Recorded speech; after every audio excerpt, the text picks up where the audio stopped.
Hello and welcome to another perfectly imperfect conversation for the Flourishing Education podcast. Tonight for me, but today for my guest. I want to invite you to meet once again, because obviously I had the utter privilege of talking to my guests once before. So I'm inviting a second time round Dr. Salil Gupta. A very warm welcome back to the podcast. Thank you. I'm really excited to have this discussion. So am I. I just can't wait. So, for the listeners who may not know you, Salil, can we start with the same question I ask all of my guests? So you know that question, right? Like, Yes. who are you? Where are you in the world? And what has been your journey in life, flowing with life so far? Well, let me start by saying that who am I? I am a soul who is living in this world as Salil Gupta. I was born and brought up in Delhi, India. I went to medical school there, trained as an OBGYN doctor, very interested in helping moms to save mothers from dying from the birth process. The maternal mortality rate is so high, and I learn that field and make a difference in that.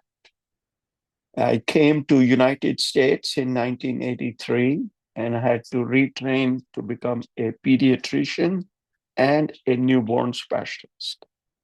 Wow. And during that training, I realized that there is a lot more to be done to save both moms as well as babies. And I focused on that in a community hospital settings where most of the babies are born. And I am retired now, and I'm learning a lot about things that I missed during my formal education. Although I have been very curious about deep questions of life, and I guess that's my brief introduction, and I'm here to talk to you.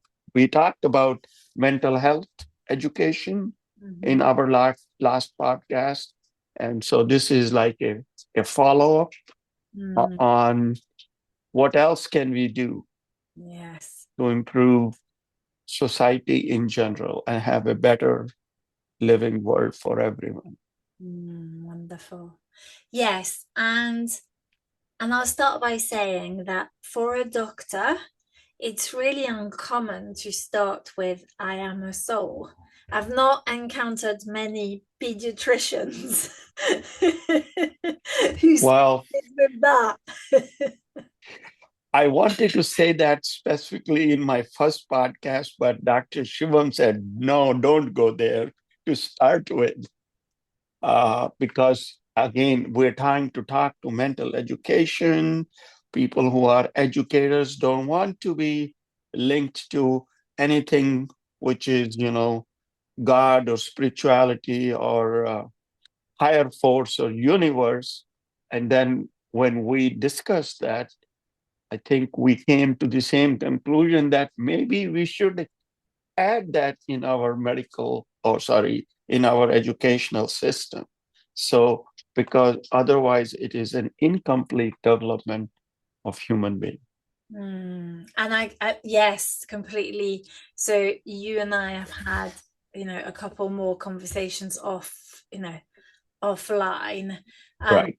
and I shared with you that for me, what I found when I did my research and I sort of started talking to young people about mental health and well-being, it became really obvious that the young people who were flourishing and initially I used to see flourishing more like positive psychology defines it, because obviously, I'm a recovering language teacher, so I'm becoming a social psychologist, social educational psychologist.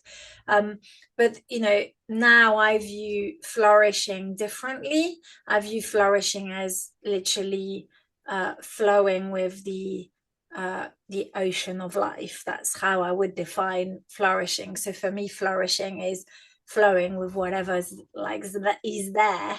And sometimes the waves are big, sometimes there's no waves, sometimes you're under the water holding your breath.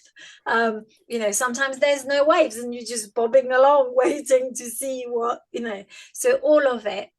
And when I did my research in flourishing initially, what emerged from the conversations with the young people is 5 health. So those who were flourishing, so who were able to flow with the ocean of life, talked about cognitive health, talked about emotional health, physical health, social health, and spiritual health. So very clearly, they talked about this sense of purpose and belonging to something bigger than themselves.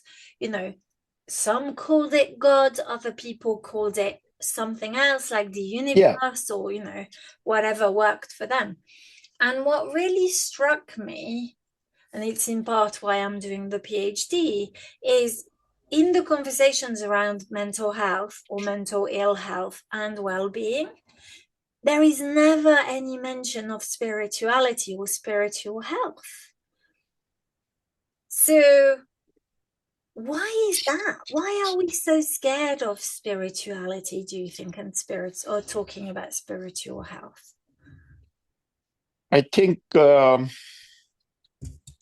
I feel that for thousands of years in every culture, we had spirituality as the main educational tools. And just in last 300-400 years, the development of quote modern science through the Renaissance in 1700, 1800, people who had this scientific methodology wanted to avoid personal bias. They become so much focused on the external world that they say, people have all kinds of different biases, their learnings. We need to take that out. And in that process, they started finding solutions that were working. And they kept thinking, what if we don't invoke God or spirituality as a creator? And they actively worked on it, and slowly over last, I'd say, really it's a phenomenon in last 100 years or so, that they completely separated education and quote self inner development.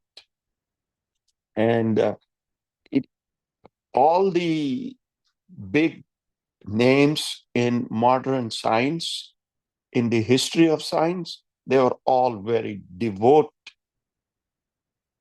religious people. Like Newton, he was a pastor also. So it's not that these people didn't know, they did knew that there is a divine being, and we are all created from, and we have a part of divinity, a spark of spirit in all of us. But they say, oh, we don't need it. And what has happened in last, I'll say 100 years, is that the education gradually and slowly shifted away. And this part of this, I think, came from politics, that we want to separate church from state, because church and and religion, state and religion was always together.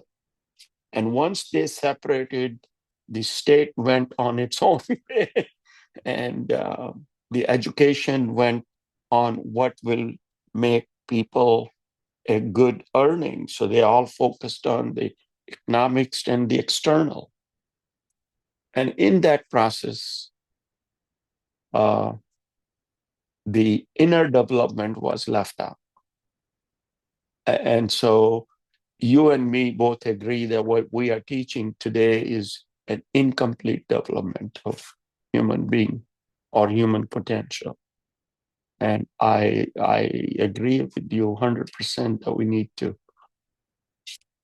take a different route. Yeah, because I think for me, we've been taught how to be Homo economicus, not human being. Homo sapiens. Yeah, yeah, yes, exactly. I mean, no, and I think you could argue we are Homo sapiens sapiens, but sometimes we don't behave like that. Yeah, We don't use these beautiful prefrontal cortex for what it was made for, for sure. yeah, And, right. and I think so. So when I hear you talk about like the religion and the state, and like how over the last 100 years it's changed. I've got a confession to make in a sense that I grew up in France, in a sort of unofficially Catholic country, because Mm-hmm. as you probably know, France and is supposed to be laïque, so not religious. It's a good Yes. example of where religion has been separated, but also as well as being a recovering language teacher, I'm also a really clearly recovering Catholic, in a sense Good. that I stepped away from being Catholicism when when I was 16, in my teenage years, and Mm-hmm. I'll tell you why. I was taught that there was this man in the sky Yeah. that was not happy with me since I was born because Mm, I was a sinner. mm, And I feel like I grew up with the notion of both guilt and shame for, you know, that's how yeah. I was taught through catechisms and, whatever. And so I've had to look at this relationship with this word, with God, with, um, to almost heal my relationship with the word, with the you know and now I don't I just think this is completely ridiculous. Why would you make me believe that there's a man like that's a man in particular that's omnipresent, Yeah. omnipotent, and can see everything I do, and if I don't behave the way is required, I'm going to hell. um, Yeah. so sorry, I've given you quite a lot. What would you like say? Because I'm sure like people would probably listen to us and go, oh, I don't feel comfortable about those words, like the word God, like I didn't feel comfortable using it. Um, you know, spirituality, religion, and that all those things I've shared. Yeah. I think I shared in the past that uh, my spiritual learning and journey started obviously, growing up in India, very traditional family, believe in God. God created everything. You do good things will happen to you. Uh, One difference that we had growing up was there was no this guilt about being a sinner. In fact, the truth is that we are all like God. We all have the same spark of spirituality with qualities which are exactly what is described for God. And when I was 16, my mom passed away. I think I talked about that. And that obviously led me into very deep reflection and study about what is life, what is death, how are we created, how this word came about, how we think, why we act and behave the way we do. And I think the the spirituality, I say, is different than religious. The spirituality is more way of life, how we learn and how we live in harmony with nature and other people. And religion is like organized religion is something that was how to control this large group of people, what to tell them so they will follow you and not do something they want. So they use spiritual principles and sold the goods to lots of people in different parts of the world and have different religion, like Christianity, Judaism, and Hinduism. But the basic principle of all religion was spirituality, which is being good. You are part of that divine, which is fully expressible, what you see in the scriptures as the positive qualities of God, of compassion and love and helping others. And so all of this somehow got clouded by our educational system. And I think there were people who themselves were rejecting this spirituality slash religion principle, and they actively worked to distance from this in schools and in education system. And I think right now that is what is happened in our schools, in our colleges, in our universities. The young people, they not only not know about this, they reject it.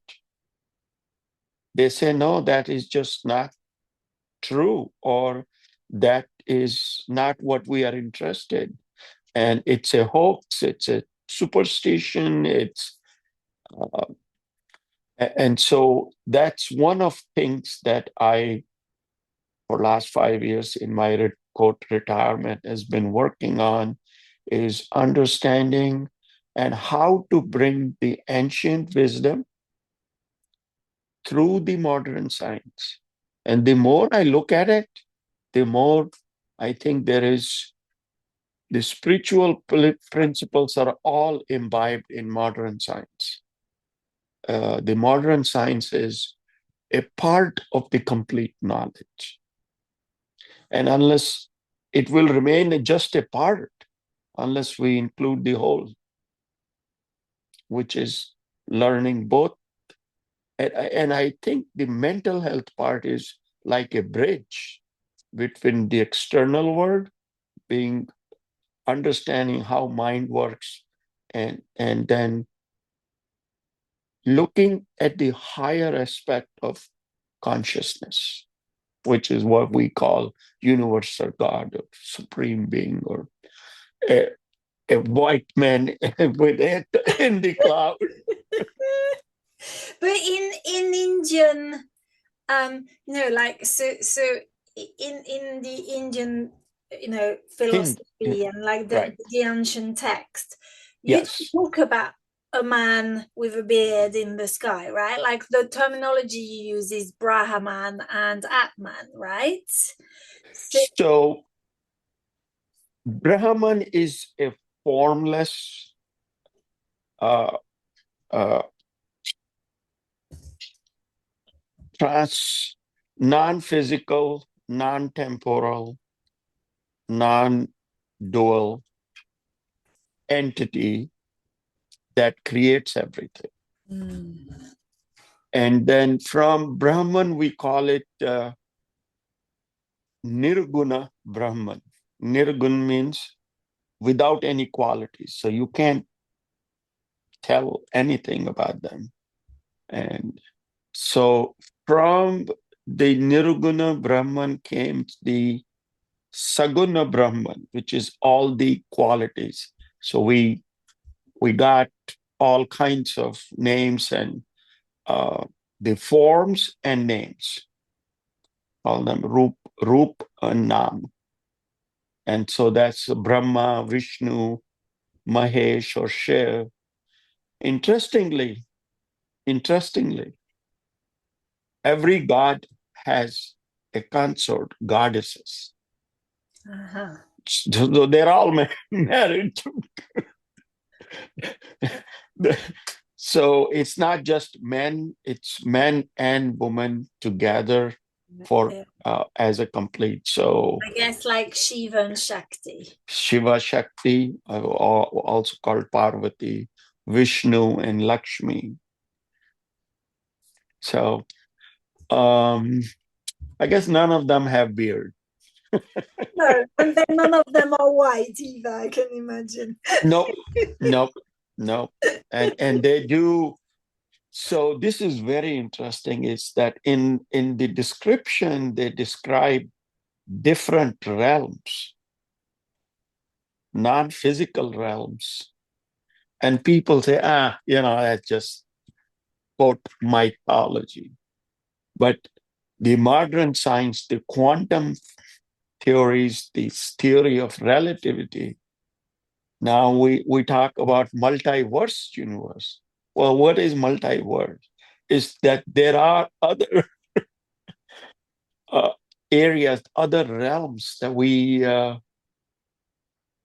intuitively now can say there is a scientific basis for having different realms. So let's just not, say, it's mythology. Yes. Well, yeah. There's nobody sitting in the sky. Well, Uh, you don't know. And the fact that we think about multiverse and have not only one, but like multiple yeah, no, realms. yeah, completely.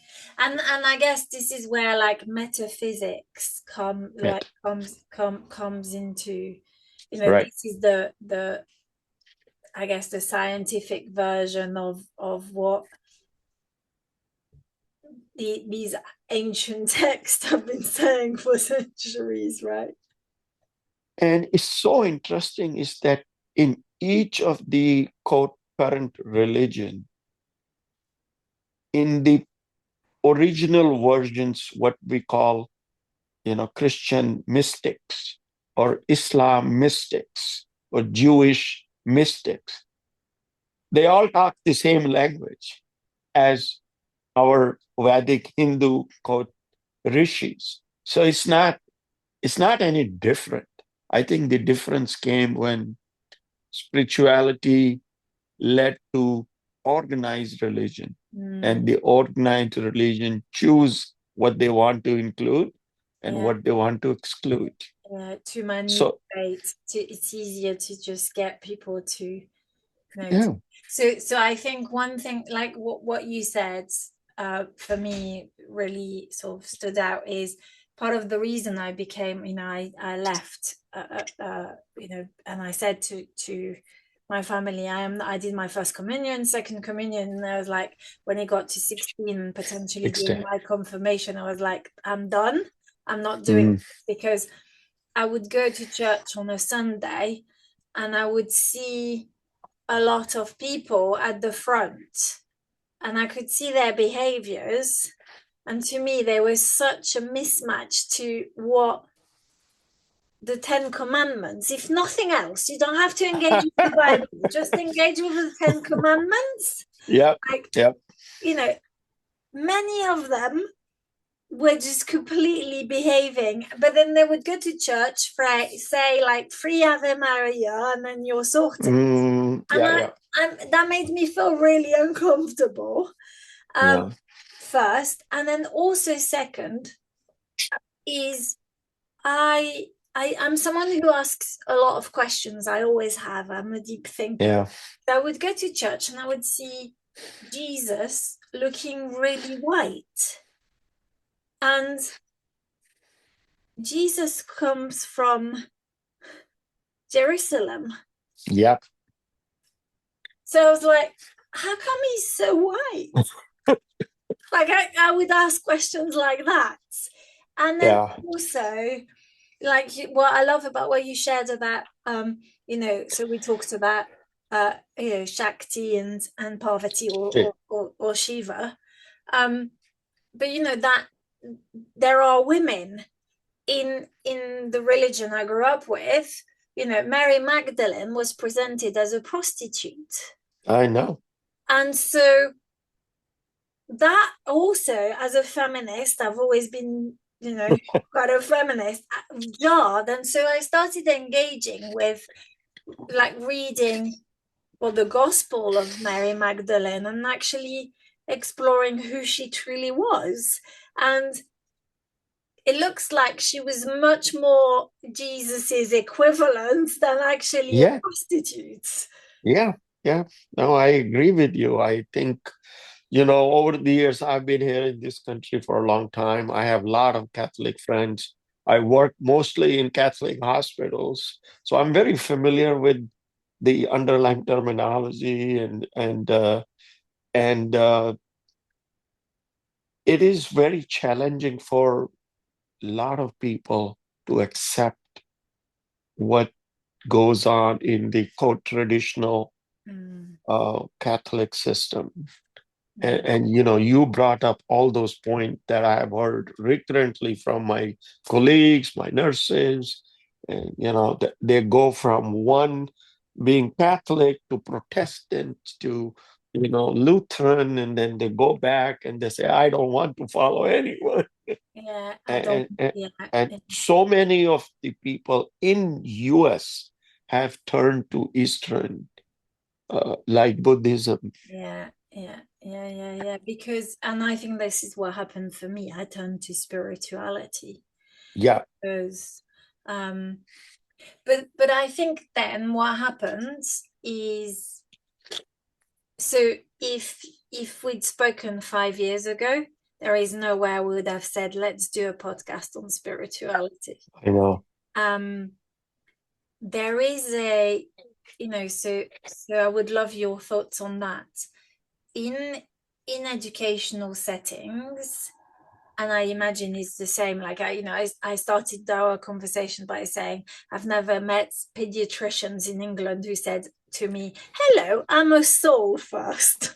Like, That so was intentional. yeah, I know, which is amazing. It's marvelous. We need more pediatricians saying, hello, I'm a soul embodied, like doing this beautiful work. I think we need more of that. um and so, of course, although I've been really like doing a lot of exploration in terms of spirituality, I was almost like too afraid to share it because it's seen as being woo or like weird or whatever.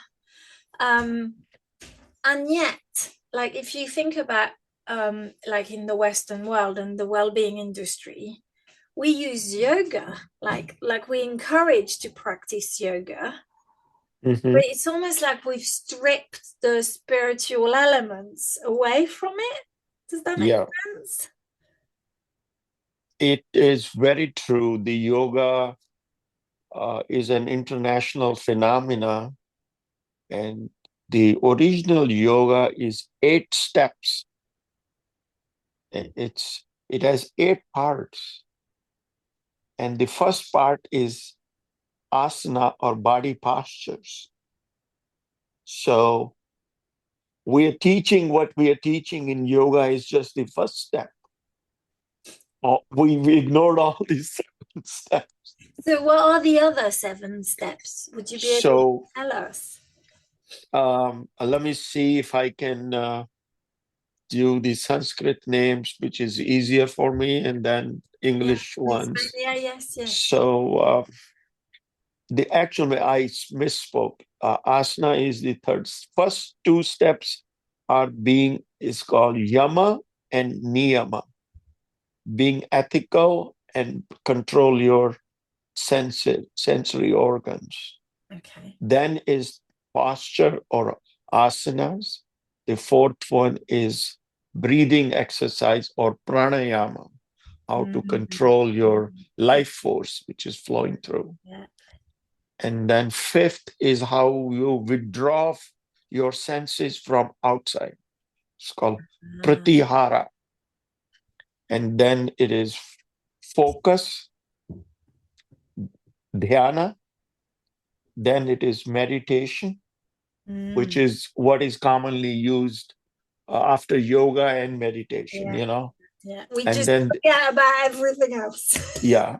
And then the last step is the what we call absorption or reaching super consciousness Okay. or samadhi, which, as I grew up or worked in Catholic institution, one of the hospital system that I worked was hospital sisters health system.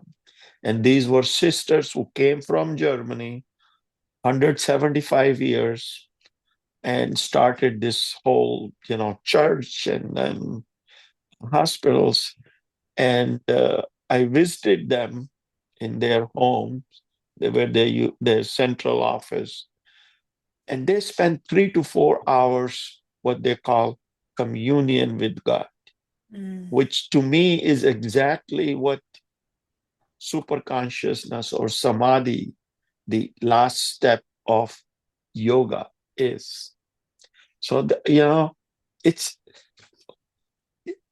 I think I am very confident that there is one reality and there are multiple paths to get to it. It's like a top of a mountain. You have 100 different routes, but eventually it's the one supreme reality.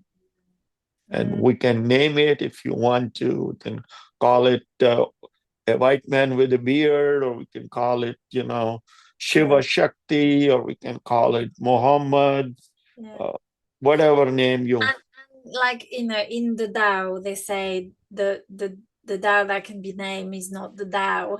So effectively, like what you are alluding to, I assume, is like that going back to that non-physical, non-temporal, sort of non-dual being, Brahman, whatever we want to Brahman. call it, Yeah. then it really, you can't describe it with the words anyway. So so it does it even matter that whether we like, a lot of people get really like focused on that, and I think in a way we're spending far too much energy rather than actually discussing the next bit, which is, for me, what I've really noticed. So more and more, the more I looked into that spirituality, and more the more I think about this, like the silence and spatial stillness and like all of those things, void, whatever we want to call it, I notice how it's missing in education. So the opposite is true in educational settings. There is no space in educational setting. Everything is busy and chaotic and go on your hamster wheel, going nowhere. Yeah. And so my question to you, Salil, is, have we got it completely wrong? Like, have we focused on, and this is my experience. So I think I remember from being really young how I felt joy in playing, in like, I remember this feeling of, feeling joyful, compassionate, like all of the qualities that we often, like you said, love and wisdom and all of those things, like, intuition, things like you're about to leave and it's like, oh, my lunchbox, and then you go back, right? Because somehow you've remembered, but it's like, how did I remember? But that, I feel, was completely slowly taken out of me, I would say, perhaps, like maybe not taken out because it's always been there. It's there. It's It's there. You there, just right? But disconnected, I will say. yeah, it's just that I've been asked to look elsewhere, perhaps. So it's always been there, it's still there, but instead I've been asked to focus and primarily develop this sort of like first focusing on this body and the fact that I need to be scared, and because there's potential illness and death. So there's like this survival, what I call being put in survival. Sure. And the fact that we need food and water and, all of those things. Then there's the emotions. And then the third one was, obviously my thoughts, like how I'm thinking and all of those things. Mind. Yeah. But rather than being taught how to look at those elements, instead I was told, look here, learn this knowledge because you need to know stuff and learn stuff. And then you'll get a lovely little certificate that says that you are, you now know this. So you'll get your GCSEs, your A level. So for me, like the brevet and back, because I did that in France. And then my degree, my French degree, so le licence maîtrise. And then I came to England and I did a master's, right? Mm-hmm. And I really feel like somehow I've been taken down a path and I'm like, how did that happen? What are your thoughts on that? Well, I think let me bring this concept. I think we did talk offline about this. Is in the ancient Vedic tradition, we describe as what we call soul. It's in Western word, we have what we call the individualized soul or jiva. The jiva is what we are, physical, separate from other people. And there are 5 layers of our existence.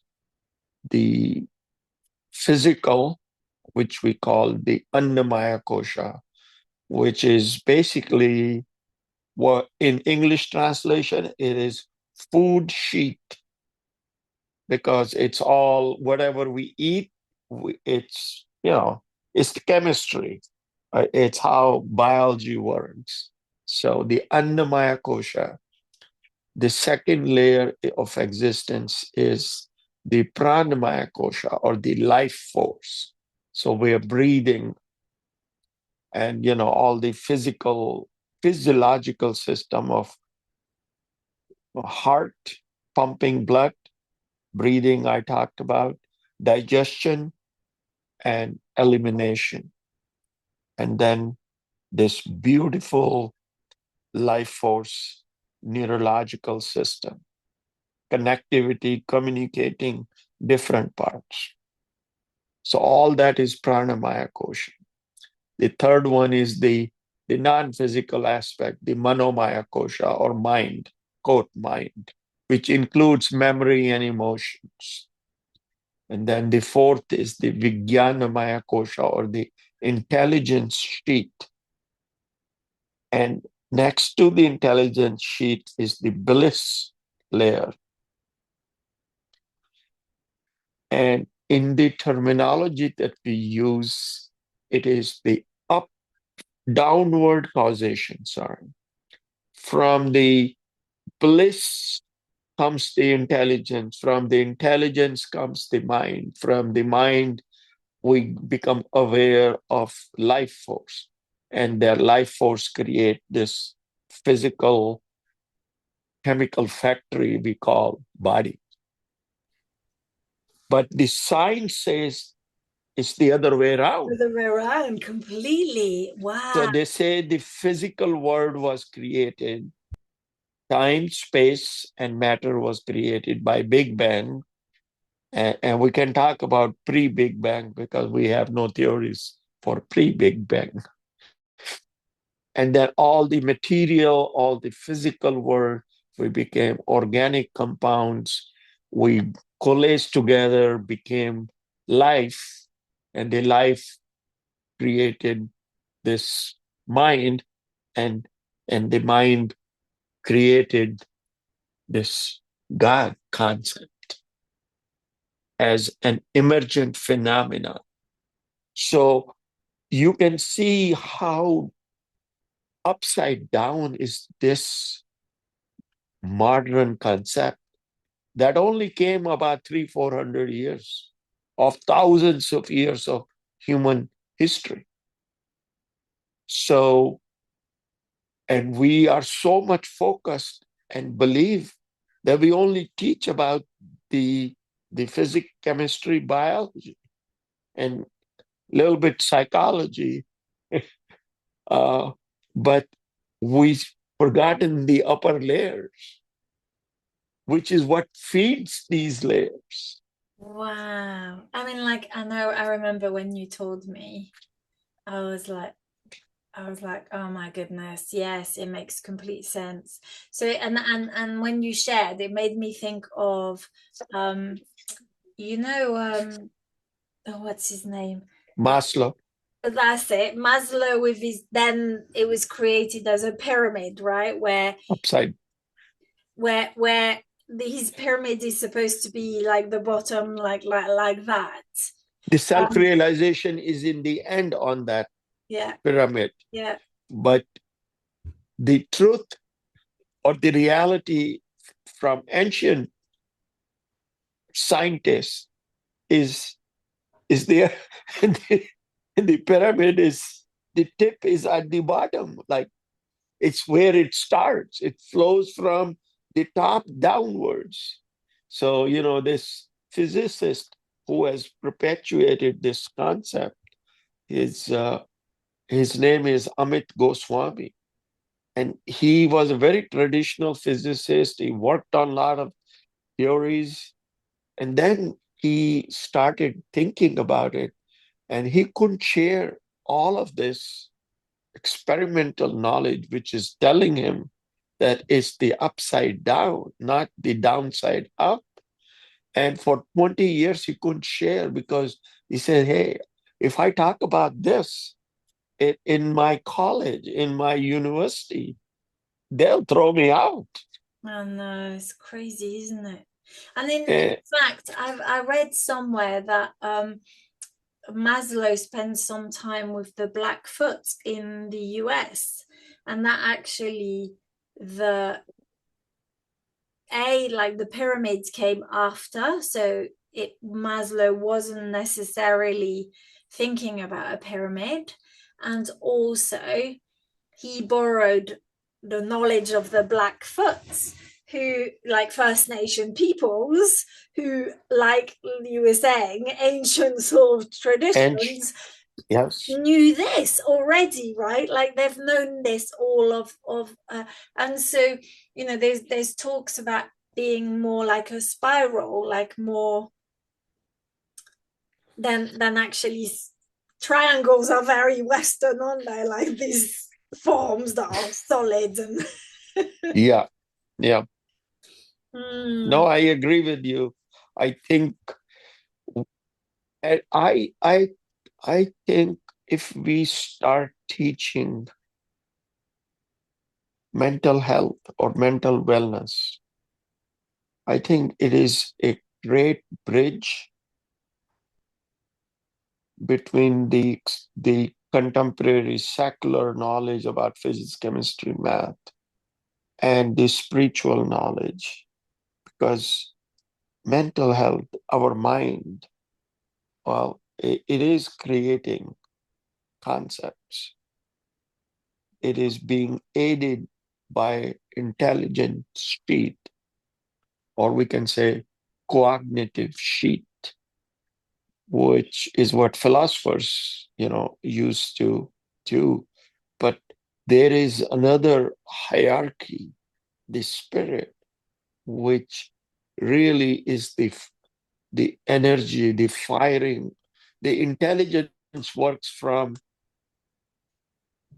the the source. And I think this word source is so conceptually clear even to the secular people. Mm. You need a source. Yes. The source is that what is fueling the intelligence. The intelligence is fueling our mental activity, and our mental activities is fueling this body and external world. Completely. And you know what I think, what I feel, or I've noticed being in the world of education for almost 30 years, is that I often used to sort of say, it feels like in education, the way I was being taught is like head take body to meeting, but in a very, materialistic way, this is a solid body and I Mhm, need to look after this body because otherwise something is going to go wrong. mhm. So like what you were saying about the material, like being very materialistic. And as I'm hearing you speak, it's like, so you use words like spark of spirituality. So for me, like source is like, well, like electricity, right? Spark. Yeah, The yeah. spark is what so it makes so much sense. And I'm like, so and where my thinking is at is if we are born in this world already, like, well, I personally think that what happened is we come into the world as what did you call it, jiva, is that what you called it, like as this, Yeah. yeah, Life jiva, form. Yeah, jiva jiva. as this soul in I- the body, right? the individualized Yeah, soul, yeah, like distinct. I think for me, right? like, the word distinct is like being, Yeah. and I think that's why we probably scream, like we when we come out, because we probably go, no, not this physical world again. Yeah. I like that you said again, because that's one of the main concept in Hinduism about rebirth, that when you die, all the learning, all the impressions don't die. Mm, This, the physical body, which is what we call the first layer, all the other four layers together are called the subtle body or suksam sharira. And it carries the impression and all your karmas, and and for every karma there is consequence. yes, and, of course. and some of Causal body, right? Like there's a, the last thing is the causal body. So the yeah, causal body has all this the seed form of all of the impressions, and then you get rebirth and it sprouts, mm, and that's what your individuality is. yeah, And I was just, and it there is this ancient knowledge, thousands of years, and now we have modern knowledge, and we call this genetics. yeah, Genetics. The genetics is telling exactly the same story. Is you have genes from your parents and the grandparents and great grandparents. So I actually looked at 7 generations. We have 128 people's genes, 1% each of them in our genome. Wow. So it's not any different than saying, you know, we have all of that synthesized in us. We have, people say when the baby is born, there is temperament. There are different temperament. Well, that's what we call that you are reborn with certain impressions from your past life, or we can say it's coming through parents, grandparents. And these temperaments and these genes, some of them get activated in a way that develops your body, but it is reinforced by a lot of what we call in modern science now epigenetic mechanism. So external environment modifying the expression of gene. It's the same thing that is in ancient wisdom, that you are born with impressions we call, samskaras. And by depending on where you're born and what your environment, some of them get activated, just like genes get. We have, thousands of genes. Some of them never get activated because there is no stimulus for that gene to get activated and make products. And some person may be born where a lot of genes gets activated. And genes can explain almost every physical ailment and personality, and how the neuronal connectivity happens. It's all through the gene work. And so, to me, modern education and modern science is rediscovering the same principles that are in our ancient literature, in all religion, not just one, in all. It's the same knowledge. The knowledge is just one. If you look it from this angle, if you look it from this other angle, if you look it from the back, it's just like discovering, what is that simile? Blind people trying to figure out an elephant. Completely. And you know what? I'm reminded of 2 quotes I've used on LinkedIn recently. The first one is Ram Dass's quote on, Yes. "We are only just walking each other home." And Yes. I really like my podcast is remembering who we truly are, because for me it's about remembering. So like the embodiment of this of who am I, what am I question. Yes. Yep. Who am I is a great question to get to the truth, the soul, the higher power. You heard of Ramana Maharishi? Yeah. You mentioned him, so I sort of looked him up. I hadn't before. Yes. And he has a very simple thing.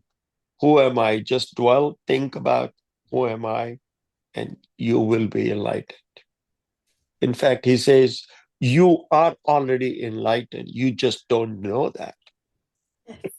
Well, I mean, if you think about the world, enlightened, there's light in that word, right? So it's just you've forgotten that you are who you are is light. You are in dark. Yes, exactly. And so I was going to ask you, how do we get started then? Is your suggestion that we get started with this question, who am I? Or because I'm thinking like with young people, so if that objective subjective that you talked about, Right. that we start sort of really embedding from the age of 2, 3, right? When we start repeating to a child. I remember my two boys when they were starting to learn to speak, they didn't say I want, they used to say Jack wants, or like Thomas wants. Yep. They would talk about themselves third person, which It's a very clever trick. It is one of the best way to separate you as spirit versus you as this body. That talk about yourself as a third person. But I was thinking that how do we start to introduce this concept is introducing mental health as a educational subject. And again, Dr. Shivam and I are the one who working on this. And we have this Mighty Champions, a book which talks about 10 skills. And that's just learning about, being self-aware, being conscious of your own thoughts and emotions, regulation of those emotions, and all the, positive psychology, decision making. There are 10 tools. Yeah. But what we added as an 11th tool, metacognition. And I think that is the link. First, we teach mental health education, and we put a seed for spirituality through metacognition. That what we are cognizant of, there is a higher level of consciousness that we can get to. And our approach obviously is from upward causation, but realizing that the creation was downward from that spirit down to the intelligence and downwards. Yeah, and I'll refer our listeners to the podcast we've done, and like all of your to go back to this conversation we've had, so they can sort of like find your work for that. Yes, that's really important. But I'm curious because obviously there's the process for me has been a process, Salil, of what I call unlearning, or shedding, or looking at like, well, no, that doesn't feel right, so of course, I'm 50. There's loads of young people who, like in their 20s or like 30, who are slowly unlearning. But what would be your suggestions or your thoughts for, given that you're a pediatrician and you worked with mums and babies, and is there something that you would suggest happens at that stage, that prevents the needing to unlearn, and if that makes sense? So right now we are just focused on introducing this mental health education from grade 1 to 12. The other opportunity will be to read some of these story books where parents can, and parents generally hopefully read some stories to their kids, is to read those stories that link the education, the mental health aspects, and the spirit part. There are organizations that that are focused on teaching ancient knowledge, through stories to preschool children, to, in fact, all the way to pregnant women, because it is true that fetus is learning and listening and remembering. Yeah. And Yes. I have to tell you, and then we can stop if you want, is when I think about a newborn baby, when I hold a baby, at that time, I think about that it is pure spirit, Mm. uncontaminated by learning the worldly knowledge. And all we do is we teach them everything about this world. And that spirit just goes to sleep. And later on, when you are trying to learn, the unlearning happens. And in our literature, we say, awake, become, let you be awakened. Mm. That awakened or enlightenment is because we have put the soul to sleep during our learning phase. Wow, that's so beautiful as an image and so powerful.